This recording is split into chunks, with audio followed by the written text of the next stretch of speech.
Nature Fix is proudly sponsored by Craghopper, one of the UK's favourite outdoor gear experts. Craghopper and the National Trust have joined forces to create a collection inspired by nature and designed for life. Sales from the range help to support the National Trust's vital work, restoring some of our incredible natural landscapes, from delicate wetlands to boggy peatlands. Together, we are working to look after nature and care for our landscapes for generations to come.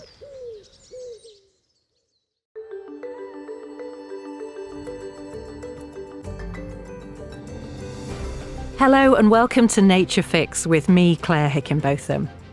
Every month we take you with us as we meet the people who spend their time outside and join them in a place that most inspires them.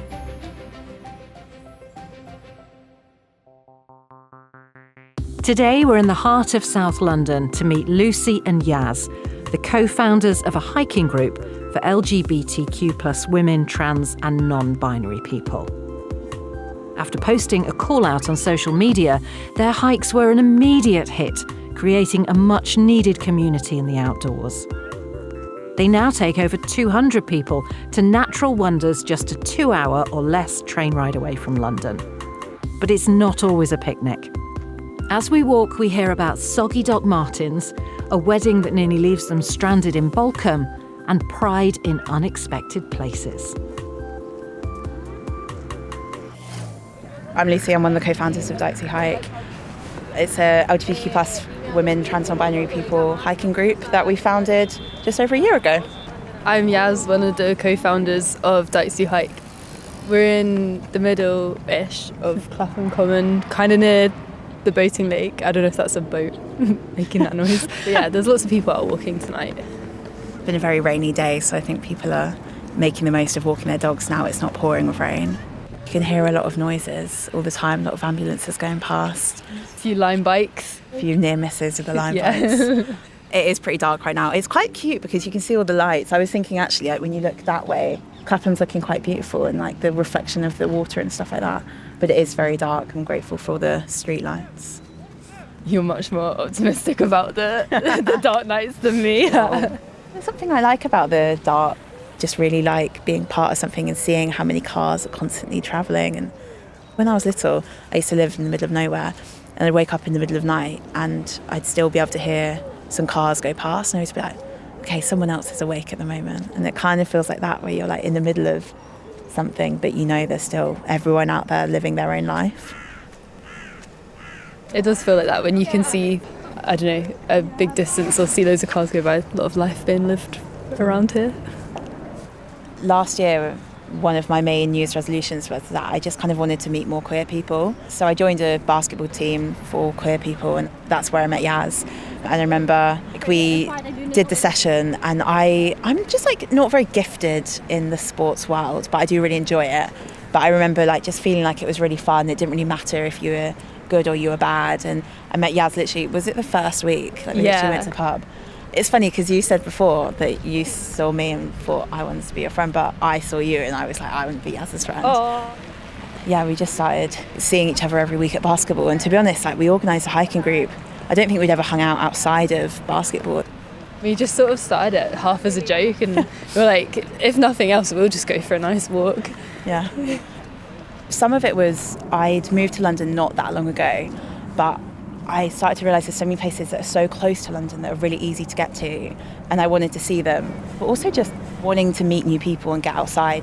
There's loads of things out there now to try and meet new people, but at this time, at least when we were setting it up, it felt like a lot of them were quite like alcohol-based or like nightlife-based, and we almost wanted something during the day, and hiking felt like a good opportunity to tick a lot of things off our list.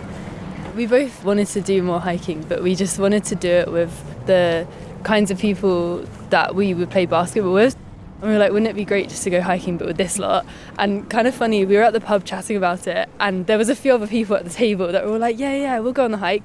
And then when we actually did the hike, none of them came, and it was all just strangers of TikTok that came, and like none of our actual friends were there. I mean, they've all come on something now, but yeah, on the first one it was all just people on the internet that kind of had the same, I guess, desire to just meet new people and go for a walk. Yeah. if you're going on a hike, it feels a lot easier to kind of like meet people and have conversations, and like it actually feels easier to get to know people, because I think sometimes if you're meeting up and you kind of go to the pub or whatever and you sit down, you're sat and that's it. Whereas actually if you're on a hike, you're moving every minute and there's always something new to see and something new to talk about. And if you're not necessarily vibing with someone, you can like tie up your shoelace and then meet other people on the hike. And it's tactical shoelace. Tactical shoelace. If anyone listens and sees us tie the shoelace. Yeah, we only wear Velcro from now on. When we go on one of our walks, it kind of feels like a big school trip. There's kind of about 200 people. Everyone brings their packed lunch and like we all get the train together and then we just go for a big walk. In the summer, we do like lots of coastal walks, so we end up in the sea and then go to the pub afterwards. But yeah, it's just like a big joyous affair, really. The feeling when you get to the meeting point or like you see everyone on the train, in the beginning I found it so nerve-wracking. I was just like, oh my gosh, all of these people, this is kind of overwhelming, but also just really heartwarming because everyone's just smiling and like everyone's chatting, and over half come on their own, and it's really cute to see that like right from the get-go everyone's just chatting and open to like making friends and connections and stuff. Our first walk was the Seven Sisters hike from Seaford to Eastbourne. Like 21 kilometres or something like that. Like it is a long one. And I mean, spoiler alert, but I think there's 8 sisters that you have to walk up and down. I'd started doing that route a lot when I was back home living with my mum, and I'd always walk from like Eastbourne town to Burling Gap or like the Cookmere, I think once. But then when I said to Lucy, oh, we should do this, it's beautiful, it is a gorgeous route, but I forgot that we wouldn't be coming from Eastbourne, we'd be coming from Seaford, and there's basically like a massive river, which I just completely forgot we would have to go around. It basically added like 4 kilometres to this already very lengthy hike. People didn't really realise that we were actually going to go for a proper walk. People were in their Converse and Doc Martens. Converse and Doc Martens were working overtime that day. Yeah. At that moment, I think it had just started like pouring with rain. There was like an angry swan and we had to walk past it all, and I remember thinking, this is really interesting, like I'm not sure what we're doing right now. Yeah. It all just kind of worked out. When people turn up again on a walk, like people that were on that first walk and then they come to another walk, we're always like, wow, you have a lot of trust in us that you came back. We learnt a lot of lessons that day. Yeah, we're in the middle of Clapham Common. I feel like this is the heart of Clapham Common. It's weird to see it kind of quiet, because normally when I come around here it's like buzzing, like you're lucky to get a bench. We've got the big grandstand, I guess. I've seen people like do like gymnastics and band performances and stuff on there, which is really cool. And then near a lovely little cafe where you can like sit outside in the summer, like listen to music, and all these like massive trees. Got some big trees. Beautiful leaves right now. I wish if it hadn't rained, because then they'd be so crunchy to step on, which is like one of my favourite things. But alas, it's been raining all day. Not quite the same, but still pretty. I moved to London and I was like, okay, well, I've heard the word Clapham before. And then when I was looking through Spare Room, I saw Clapham Junction and I was like, that sounds similar to places I've heard in London. So I just got the room and I've lived in Clapham Junction ever since. So this is one of my closest parks. So I come here a lot, go for walks with like my friends and my housemates, and always get a coffee and just wander. I think there's something really nice about that. I try and do quite a lot of like meeting people for a walk, and it's quite a good spot to be able to do that. There's a feeling that you get in London parks that does feel different to parks elsewhere, because I think people are so thankful for the space and like the greenery, and like people are always using them. In the summer it looks like a festival or something. Like in no matter what park you go to, it's always just rammed with picnic blankets and people catching up and walking. It's nice. I guess my initial connection to nature, I really didn't have one. Like as a kid I was always inside watching TV. It really wasn't until I was older, and then during one of the lockdowns I was listening to a podcast about how like being by water is really good for your mental health, and then that really sparked for me like wanting to go on walks. I grew up in Eastbourne, so it's coastal, and yeah, being by the sea was really calming, and that for me was when I really got into hiking. And if I go on holiday I always want to try and get a big walk in. It's kind of funny you're talking about being younger, because I remember when we were little, me and my little brother, my mum would be like, go outside and play. And we'd be like, no, like, I don't want to go outside. And she'd basically like force us to go outside for like an hour or whatever. And in the end, like, as soon as we were outside, we did really like it. We'd always play a lot of like imaginary games and stuff like that. But then as I got a bit older, I feel like it's easier just to stay inside. I live in the middle of nowhere. I basically had one road that I could run up for 2.5 kilometres and then I'd turn around and just run back, and that was like as far as it got. And it wasn't actually until lockdown that I was back in Suffolk, and I suddenly realised there were so many public footpaths around my house that I'd never really noticed. And so every day I'd do one of those footpaths. Since then, I've just like always wanted to be outside in some form. Like if there's, even in London, like if there's a way I can cut some of the tube journey and do some of it walking instead, like just like being outside, just trying to get some form of fresh air, I think is really nice. It just makes me feel like better set up for the day. Dykes Who Hike was always meant to create community, but it's exploded in popularity. The first hike had 60 attendees, the second had over 200. What is clear is that this space for LGBTQ plus women and trans non-binary people is not just creating community in London, it's giving them an opportunity to see places they might otherwise never see. A lot of the time I think people are really excited about the opportunity to kind of, go to new places and be around like all of these beautiful sites that they might not have even like known existed. And I think that's sometimes quite nice when we go on hikes that we hadn't even heard of before. It's really nice to suddenly like unlock a new place that you never realised was just like an hour from London or something like that. I always get really excited before a hike because you never quite know what's going to happen and who's going to be there and the connections you're going to make and the things you're going to see. And like, I remember on our second hike, actually we stopped at a National Trust lighthouse and we stopped there for lunch, and there was obviously over 200 of us, and we took up all this like grassy space and we were sitting eating our picnics, and everyone was just having such a good time. They were doing like handstands in the grass and it was so beautiful. And the people working at the National Trust were like, oh, like what's going on, like who are you? And we said we're Dykes Who Hike, and this older guy who was working there ran inside and ran back out with loads of pride flags, and he was wearing a pride t-shirt over his shirt that he'd like found, and he brought it out for us all, and we all got a photo in front of the lighthouse of all these big flags, and everyone was like so excited. And it was just one of those things that you would never expect, and we would never have imagined that would have happened that day when you're getting the train on the way up, but it was one of those moments that was so special. I think that's always a really heartwarming thing, especially when it's people that are just like members of the public, or in this instance like someone who just happened to be working at a place that we were passing by that day. And when you interact with them, and it's like not just a nice reaction, it's like, here, we'll put these flags out for you, like they're not for us, they're for like everyone. It's forming connections with people that you didn't expect to.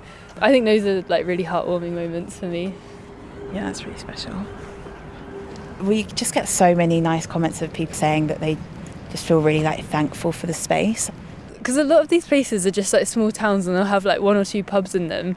And we always phone up the pub beforehand and like book a space, and that's always so funny when you're like, oh yeah, we're this LGBTQ plus walking group called Dykes Who Hike, and can we book a pub garden for 150 people? And then one pub we turned up to, they'd put all these like pride flags out for us, and like they'd called all the local lesbians from the town to like come out. We actually crashed a local wedding because it was this tiny village, and it had a pub and it had a social club, and the social club, half of it was a pub that had a pool table and the other half was like a wedding venue. So there was a wedding going on in that side, but the local lesbians took us there. We've got photos of the last of the hikers and the local lesbians and all of these random bridesmaids. It's so random, but it was fun. It's all community building. And actually that kind of reminds me of a few comments we've had from people before where they say they've never had queer representation in this part of the world or whatever, and all of a sudden there's 150 of us right there where they've like grown up. If I was 15 and I saw 150 LGBTQ plus women, trans, non-binary people walk past my house, I think I would die. Like, it's crazy to actually think about it. I think like sometimes if someone's suggested a hike to us, that's always really fun because they know it really well, and a lot of the time we'll have someone who's like, oh, this is near where I live, I can run the route for you, which is nice because we like to have a navigator on the hike. because we're not as good as reading maps. Really bad at reading Really maps, bad. actually. Yeah. Yeah, quite bad. It's not our talent. No, it's not. But some people love it and are really good at it, and it's really nice, yeah, when someone's like really proud of their town and they're like, oh yeah, my friend works at the cafe or the pub and we can do a stop there, and that's always really nice. We also use kind of social media as well, and like there's a lot of really great creators who make videos about places that you can get to. So when we set up Dykes Hike, it just got so big so fast that we got a lot of questions about like, oh, can I bring my friend who's an ally, or like my gay male bestie, which we had a lot of sympathy for, but there was just so much demand from like queer women, trans and non-binary people. We were like, yeah, let's like prioritise this group of people. Kind of anyone who identifies with like the label Dyke is welcome. Yeah, that was kind of why we capped it as well, because I think on the second hike we got over 200 people and like we couldn't all fit. We did all fit, but it was like sardines on the train like over to Dover, and then the train conductor couldn't reach their telephone to do the announcement, so we had to like pass it along like a line of us, and they just found it really funny how many of us there were on the train. And I think there's something nice about knowing that you're in a space where you can kind of just be fully yourself without having to have the initial kind of conversation. Like you don't have to explain the details or things that just come with being queer. Like you just don't have to think about it when you're surrounded by those people, and you're not othered because there's just so many different ways of being a queer person. You see like every type when you're in a group of that size, so that's kind of why we did it, I guess. It's just like to create a space for just that group of people. Yeah, and I feel like there's something really nice about when people say about how they've never really been in a space with that many other people like them, especially outside, like when you're not in a club or whatever. And so I think that's really nice and kind of a space that's quite treasured. I think people are often surprised by the amount of people that do come on hikes, but there is something really powerful in like feeling like a big group where you're all like on a similar vibe. And yeah, you are able to go into these spaces that you might normally feel a bit weird in yourself, but suddenly it doesn't feel that scary because you're all surrounded by so many people who are so confident in themselves. It just like rubs off on you, you know? The thing I always think about is I have like a bit of a fear of like public transport, and I had an incident on a bus a few years ago where basically just these like two random guys went a bit on like a homophobic rage at like me and my girlfriend at the time. And I think since then I've just been a lot more aware of being like, oh, try and fly under the radar or something on public transport. But then, yeah, when we get the train back from a hike and there's like 100 of us or whoever's left, and like we're all having some tinnies and eating our fish and chips on the train, not being rowdy but being like loud, like people are like chatting or singing or playing music or something, and then I'm not worried at all. Like it's never even crossed my mind what are they gonna do, there's like 50 of us. I think people who aren't in the community might not always understand why the hiking group is so important to us and to lots of different people, and I think sometimes people might not quite get how important it is, but it's not just going out like with the Dykes. Like a lot of people always joke that their dad was like, oh, you're going out with the Dykes tonight, da, da, da. But actually it's a deeper feeling of finding people that you can just exist with. I think one of the most important things about creating community outside is when you're outside, you enjoy it even more because you're getting to see so many beautiful things whilst this beautiful thing between you and these people is happening. I think someone's put it really nicely on like the second walk, where they said that normally they're just used to going like catch-ups with friends and like, but when you spend the whole day together, you go beyond all of that and then you start like actually living life together, I think was the way that she put it, and I was like, oh wow, that's very profound. Oh yeah, we've done a big loop of the park now, coming back to the boating lake where this walk began. We see some of the street lamps shimmering in the water. That was a line bike going through a puddle. It which seems to be a real theme of this walk. And also quite fun, we can see some basketball courts off to the side, and that also feels full circle because me and Lucy met at a basketball club, so really coming back to the roots. I can't believe it's been so well planned. Yeah. To end like that. My hope for the future of Dykes Hike is just to have a group set up in every town and city in the UK, if not the world. We've got a few set up across England already, up in Manchester and Leeds and Shropshire and Norwich. And yeah, it's really great when people either come on the walk and then they think, oh, this is what my town needs, I want to go and bring it back there. Or they just see it on Instagram and think the same thing. Because it's just this web that can spread, and hopefully people can find a few more friends out of it.